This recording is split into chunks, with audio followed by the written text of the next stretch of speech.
तो दोस्तों, बाबा the explainer हाजिर है और आज मैं एक्सप्लेन करूंगा हाल ही में रिलीज हुई एक तेलुगु हॉरर मूवी जिसका नाम है कलिंगा। IMDb पर इसको 9.4 की रेटिंग मिली है, जो कि ये डिजर्व भी करती है। तो चलिए बिना किसी देरी के जल्दी से वीडियो स्टार्ट करते हैं। तो जैसे कंतारा भगवान विष्णु के वराह अवतार पर फोकस थी, उसी तरह कलिंगा प्रतंगिरा अवतार पर फोकस्ड है। फिल्म के ओपनिंग सीन में ही हमें प्रतंगिरा देवी की कहानी दिखाई जाती है, जिसकी शुरुआत हिरण्यकश्यप के वध से होती है। तो जब भगवान विष्णु ने अपने नरसिम्हा रूप में हिरण्यकश्यप का वध किया था, तो उसके बाद भी वो अपने गुस्से को कंट्रोल नहीं कर पाए थे, जिससे देवता लोग भी डर गए थे और सबने जाकर भगवान शिव से मदद मांगी। इस पर भगवान शिव ने भगवान विष्णु के क्रोध को शांत करने के लिए काल भैरव को भेजा। लेकिन काल भैरव जब भगवान विष्णु को शांत नहीं कर पाए, तो भगवान शिव ने सर्व अवतार धारण कर लिया, जो कि हाफ बर्ड और हाफ लॉयन की फॉर्म में था। लेकिन उससे भगवान विष्णु का क्रोध और बढ़ गया और उन्होंने गंड भिरुंडा अवतार ले लिया, जो कि 2 हेडेड बर्ड की फॉर्म में था। और फिर उन दोनों के बीच युद्ध हुआ, जो कि कई दिनों तक चला, जिस दौरान कई सारी इवल फोर्सेस अपना सर उठाने लगी। तब जाकर माँ आदि पराशक्ति ने पतंगिरा देवी का अवतार लिया। उन्होंने भगवान विष्णु के क्रोध अग्नि को अपने मुकुट की तरह धारण कर लिया, जिससे भगवान विष्णु फाइनली शांत हो गए। और इस दौरान जो भी इविल फोर्स क्रिएट हुई थी, पतंगिरा देवी ने उसी क्रोध अग्नि से उन्हें खत्म कर दिया। प्रत्यंगिरा देवी बहुत पावरफुल गॉडेस है और वो किसी भी तरह की ब्लैक मैजिक को रिवर्स कर सकती है।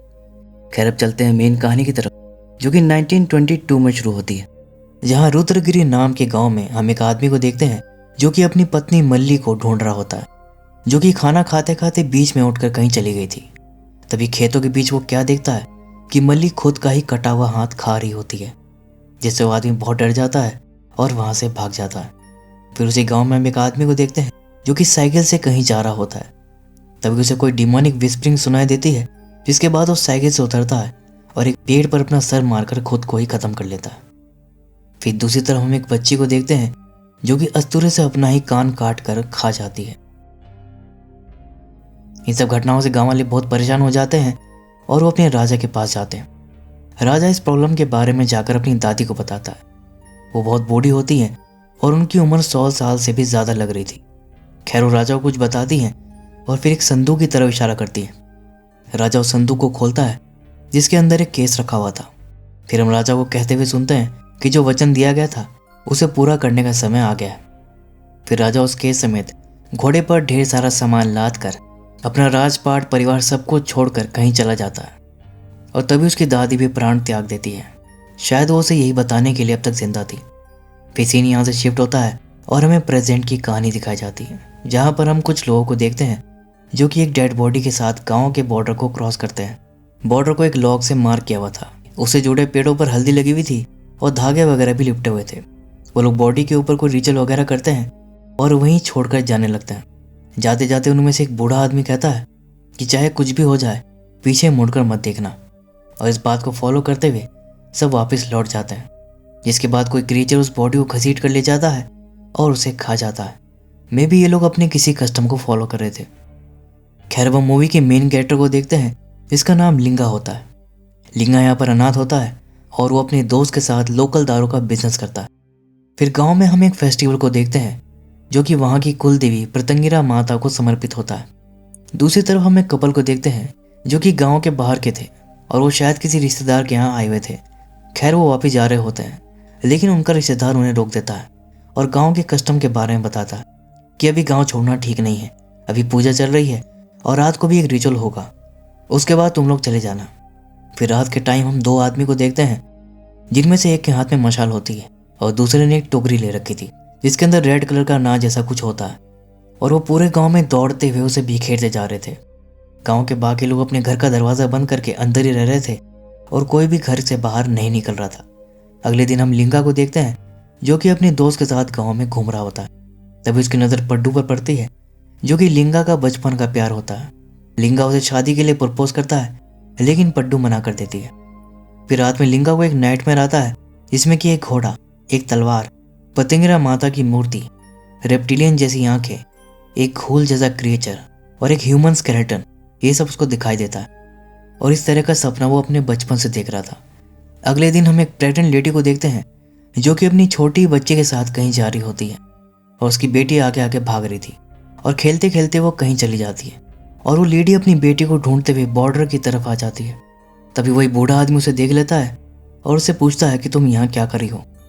तो लेडी बताती है कि वो अपनी बेटी को ढूंढ रही है, जिस पर वो आदमी उसे वार्न करता है कि चाहे कुछ भी हो जाए बॉर्डर को क्रॉस मत करना, और फिर वो वहाँ से चला जाता है। लेकिन लेडी उसकी बात इग्नोर कर देती है और अपनी बेटी को ढूंढने के लिए बॉर्डर के दूसरी तरफ चली जाती है। फिर कुछ टाइम के बाद हम उसकी बेटी को देखते हैं, जो कि गांव की तरफ ही होती है और वो भी बॉर्डर क्रॉस करने वाली थी।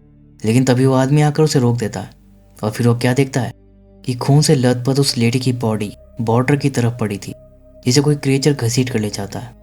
दूसरी तरफ हम बाली नाम के एक आदमी को देखते हैं, जो कि गांव के जमींदार का छोटा भाई होता है। बाली यहाँ पर एक नंबर का ठरकी और हरामी होता है और वो पैसे और पावर के नशे में चूर रहता था और अक्सर वो गांव के गरीब लोगों की बहन बेटियों को मोलेस्ट करता था। अभी भी वो किसी लड़की को जबरदस्ती अपने साथ ले जा रहा था, लेकिन तभी पड्डू भाला लेकर बीच में आ जाती है और लड़की को बचा लेती है। बाली नाक फुलाकर वहां से चला तो जाता है, लेकिन अब बहुत गुस्से में था और पड्डू से अपनी इंसल्ट का बदला लेना चाहता था।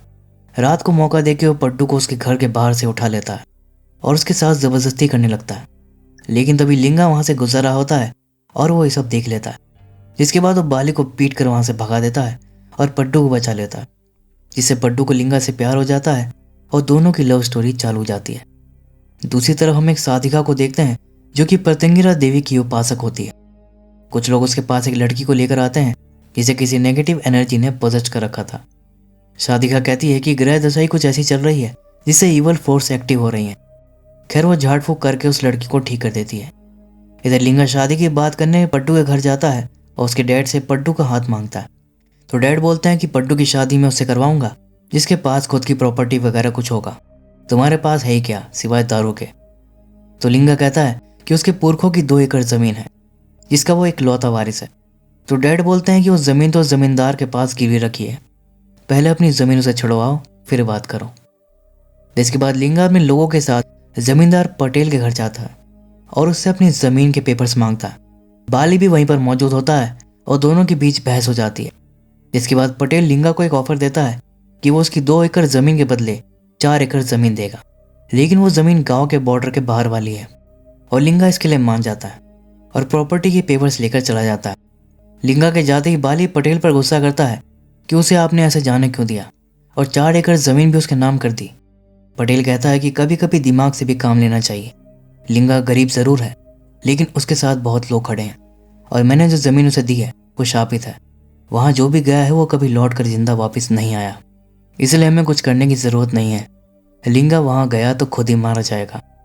दूसरी तरफ हम एक आदमी को देखते हैं, जो कि अनजाने में बॉर्डर क्रॉस कर देता है, जिसके तुरंत बाद वो मारा जाता है। जमीन पर उसका कटा सर पड़ा होता है और कोई क्रिएचर उसकी बॉडी को चीर फाड़ कर खा रहा होता है और उसके इंटरनल ऑर्गन्स इधर उधर फेंक रहा होता है। इधर लिंगा की 4 एकड़ जमीन के मालिक बनते ही पड्डू के डैड शादी के लिए मान जाते हैं और दोनों की शादी हो जाती है। और इन सब के बाद लिंगा अपने दोस्त को प्रॉपर्टी पर विजिट करने की बात करता है। इधर पड्डू मंदिर से पूजा करके लौट रही होती है, तभी वो साधिका उससे कहती है कि तुम्हारे पति की जान खतरे में। उसकी कुंडली में राहु केतु का प्रभाव है, जिससे पड्डू परेशान हो जाती है। उसे लिंगा की चिंता होने लगती है। शाम को लिंगा जब घर आता है तो पड्डू उसे प्रॉपर्टी पर जाने से मना करती है। वो कहती है कि वहां से कभी कोई लौट कर नहीं आता, लेकिन लिंगा कहता है कि तुम फालतू में परेशान हो रही हो, मुझे कुछ नहीं होगा और मैं वापस लौट कर जरूर आऊँगा। अगले दिन लिंगा अपने दोस्त के साथ बॉर्डर क्रॉस करके दूसरी तरफ चला जाता है और दोनों वहाँ के एरिया को एक्सप्लोर करते हुए एक लेक को पार करते हैं। और फिर कुछ दूर आगे जाने के बाद उन्हें एक ह्यूमन स्कल और हड्डियाँ पड़ी मिलती हैं, जिसे इग्नोर करके वो आगे चले जाते हैं। अब आप लोग सोच रहे होंगे कि बॉर्डर क्रॉस करते ही लोग मारे जाते हैं, तो फिर ये दोनों जिंदा कैसे हैं? खैर इसके बारे में आपको आगे पता चलेगा। खैर दोनों वहीं पर रात गुजारते हैं और अगले दिन जब लिंगा का दोस्त सोकर उठता है तो लिंगा वहाँ पर नहीं था और हमें पता चलता है कि लिंगा यहाँ सिर्फ ज़मीन देखने नहीं आया था, बल्कि वह एक खास मकसद से यहाँ पर आया था। उसे जानना था कि उसके सपनों का क्या मतलब है और जब बचपन में वो अपने दादा के साथ यहाँ पर आया था तो उसके दादा के साथ क्या हुआ था, उनको किसने मारा था, जिसके लिए वो अपने दादा का बक्सा ढूंढ रहा था जो सालों पहले यहाँ छूट गया था। खैर बक्सा उसे मिल जाता है जिसके अंदर एक एंशिएंट बुक होती है। फिर लिंगा उस बुक को पढ़ता है और अब जाकर हमें इस गांव के राज का पता चलता है कि सालों पहले रुद्रगिरी राज पर रणसिंबू नाम के राजा का शासन हुआ करता था। रणसिंबू की नज़र जब किसी समृद्ध राजे पर पड़ती थी तो वो उस पर अटैक करके उसे लूट लेता था।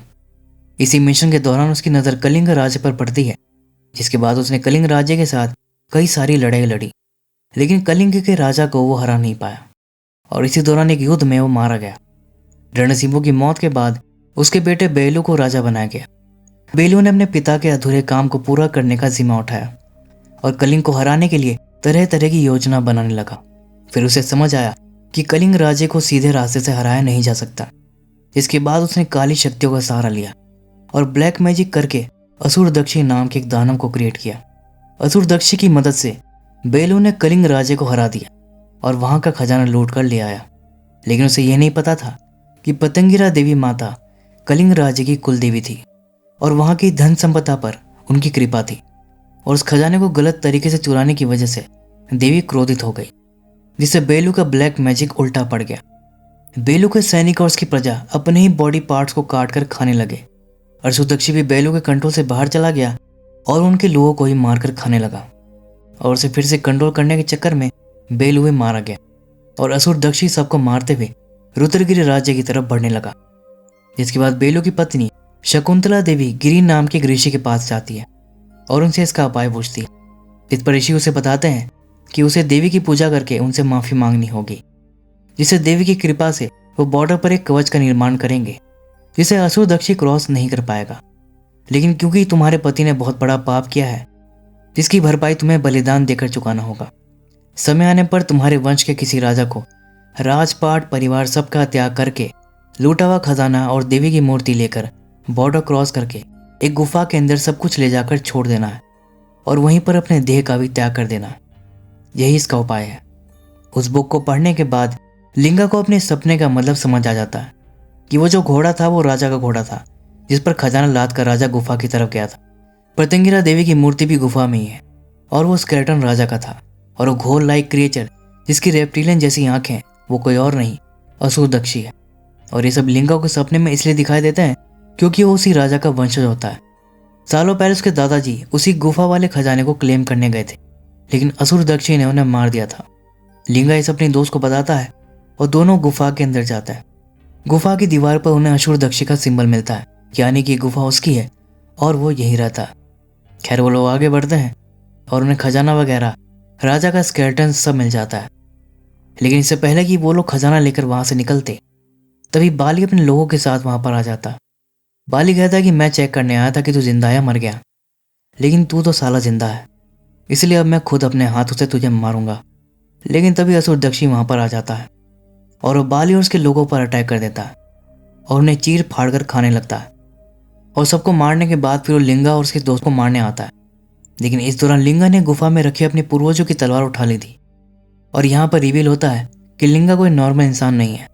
वो पुष्यमी नक्षत्र में जन्मा था और उसका जन्म असुरदक्षी को खत्म करने के लिए हुआ था, जिसमें कि उसे पतंगिरा देवी की भी सहायता मिलेगी। जिसके बाद हम पतंगिरा देवी को देख पाते हैं जो कि अपनी एनर्जी अर्थ की तरफ भेजती है। इधर लिंगा अपने दोस्त के जरिए असुरदक्षी का ध्यान बटाता है और मौका मिलते ही तलवार से उसे खत्म कर देता है। और इन सब के बाद उस केस के अंदर से उसे पतंगिरा देवी की मूर्ति मिलती है और फिर खजाने को लेकर दोनों चले जाते हैं। इसके बाद लिंगा, उसका दोस्त और पड्डू तीनों काफ़ी अमीर हो जाते हैं। और अब जाकर हमें उस सवाल का जवाब मिलता है कि क्यों बॉर्डर क्रॉस करने के बाद भी लिंगा और उसके दोस्त को कुछ नहीं हुआ था, क्योंकि वहां जाने से पहले ही उस साधिका ने पड्डू को 2 रक्षा सूत्र दिए थे, जिसे पड्डू ने उनकी कलाई पर बांध कर ही उन्हें भेजा था।